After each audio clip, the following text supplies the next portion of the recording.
Thyroid ఉందని తెలిసింది. Welcome to pregnancy series. వేరే హాస్పిటల్‌కి వెళ్ళాను కదా ఊర్లో. వాళ్ళేంటంటే ప్రీవియస్‌గా ఎవరెవరు ఏమేం చెక్స్ చేశారు, ఏమేం టెస్టులు చేపించుకున్నాం, రిపోర్ట్స్ అన్నీ చెక్ చేశారనమాట.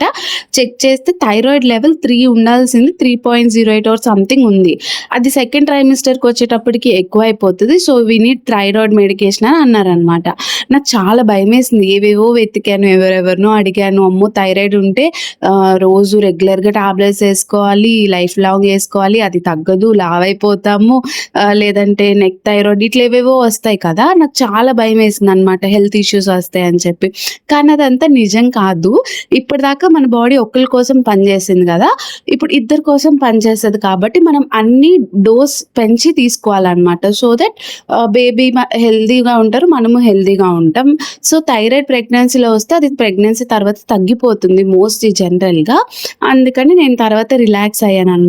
అక్కడి నుంచి మెడికేషన్ అంతా తీసుకొని మళ్ళీ సెకండ్ టైమ్ రమ్మన్నారు. అప్పుడు వెళ్ళాం. అది నెక్స్ట్ పార్ట్‌లో చెప్తాను.